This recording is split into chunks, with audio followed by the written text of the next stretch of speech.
आपकी बात पूरी हो गई तो नहीं, अभी नहीं हुई मैडम ना। नहीं आप चुनावी भाषण दे रही थी तो सुनिए तो सही। आपको चुनावी भाषण लग सकती है मेरी थी। बात, लेकिन मैं यहाँ चुनावी भाषण नहीं दे रही हूँ और मैंने आपको यहाँ पर लड़ने के लिए नहीं बुलाया है। मैं तो समझना चाह रही हूँ कि आखिरकार ऐसी क्या बेबसी है देश के मुख्य विपक्षी दल की। अभी अभी आपने कहा कि हमला हुआ और हमले के समय आपने कहा ना शुभ्रांश की हमले के समय हम प्रधानमंत्री के साथ थे, हम प्रधानमंत्री के साथ खड़े रहे। सर एक हफ्ता भी अपने प्रधानमंत्री के साथ आप लोग नहीं खड़ा रह सकते। एक हफ्ता, एक हफ्ते का भी आप लोग संयम नहीं रख सके। एक सेकंड रुकिए प्लीज। एक हफ्ते भी आप लोग खड़े नहीं रह पाए सर। और उस एक हफ्ते में भी ये जितने बयान मैंने पढ़कर सुनाए हैं ये आपकी पार्टी के नेताओं के बयान है। ये जितने बयान मैंने पढ़कर सुनाए हैं ये आपकी पार्टी के नेताओं के बयान है और मैंने आपको लड़ने के लिए नहीं बुलाया सर। और जो बार बार आप मृतकों की बात कर रहे हैं कि आपके घर के नहीं गए सर, मेरे ही घर के गए सर। मैं हिंदुस्तानी हूँ सर, मेरा हिंदुस्तानी भाई गया है, किसी माँ का बेटा गया है सर, किसी पत्नी का सिंदूर उजड़ा है सर, किसी बच्चे के सिर से उसके पिता का साया गया है सर। और सर धर्म पूछ कर चुन कर वहां पर हिंदुओं का कत्लेआम किया गया है सर। और सर इस्लाम के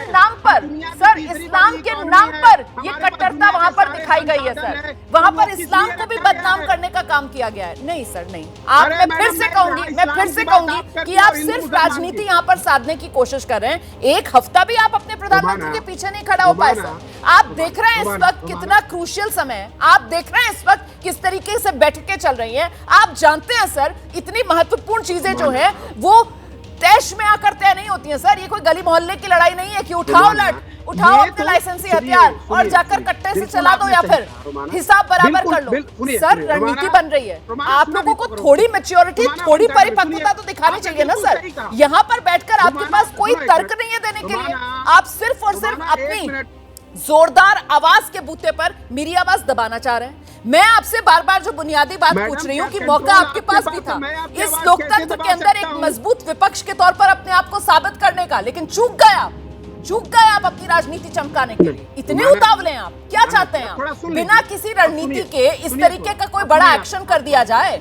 नहीं सर, जनरल सिवाज के पास मैं लेकर चलूंगी दर्शकों को। जनरल सिवाज ये बताएंगे क्या सर हमला कैसे किया जाए ये इस देश के नेताओं को तय करना चाहिए। क्या प्रधानमंत्री नरेंद्र मोदी को ये कहना चाहिए सेनाओं को कि मैंने तुम्हें इतना पैसा दे रखा है, तुम्हें इतना रक्षा बजट मैंने दिया है, देखो पाकिस्तान ने ये किया है, फौरन जाओ राफेल उड़ा दो जाके पाकिस्तान को। ये ऐसे हो सकता है क्या सर? क्योंकि शुभ्रांश की बातें सुनकर तो मुझे ऐसे ही लग रहा है। बिल्कुल नहीं। देखो रोमाना, बहुत सोच विचार करके करना पड़ता है। जिस प्रकार से भारत के प्रधानमंत्री ने फ्रीडम ऑफ एक्शन दे दिया है, मिलिट्री को बता दिया है कि आप सिलेक्ट करेंगे, टाइम कम है और वेपन कौन सा है और कौन सा मोड होगा, बहुत इंपॉर्टेंट चीज है। कोई जल्दबाजी में ऐसा काम नहीं कर सकते। इसके लिए टाइम चाहिए, इसके लिए प्रिपरेशन चाहिए, इसके लिए आपको चाहिए पूरे के पूरे वर्ल्ड को साथ लेने के लिए, डिप्लोमेटिकली, इकोनॉमिकली आप एक प्रकार से एक्शन लेने वाले हैं पाकिस्तान पे। क्योंकि ये इस बार फर्क क्या है, देखो आप जब उड़ी हुआ था तो आपने सर्जिकल स्ट्राइक किए थे, आपने उसके बाद पुलवामा हुआ तो बालाकोट एयर स्ट्राइक किया था, आप एक प्रकार से खैबर पख्तूनख्वा में उसके जो जैसे मोहम्मद का जो एक ट्रेनिंग कैंप को क्या था। मगर इस बार डिफरेंस ये है, इस बार उनके पीछे जा रहा है वो पाकिस्तान के वो आका जो पाकिस्तान की फौज, पाकिस्तान की आईएसआई जो इनको पालती है पोसती है, उनको चोट लगनी चाहिए। उनको पता लगना चाहिए कि अगर आप आतंकवाद का साथ नहीं छोड़ेंगे तो भारत आपको छोड़ेगा नहीं। तो ये अगर आपने करना है तो इसके लिए समय चाहिए, टाइम चाहिए, प्रिपरेशन करनी है। ये समझे, मैं ये कह रहा हूँ, दुआएं मांगता हूँ कि भाई अभी समय आ गया है, हमें इकट्ठा जाना है। और सभी पार्टियां देशभक्त हैं, सभी पार्टियां चाहती हैं देश एक प्रकार ऐसे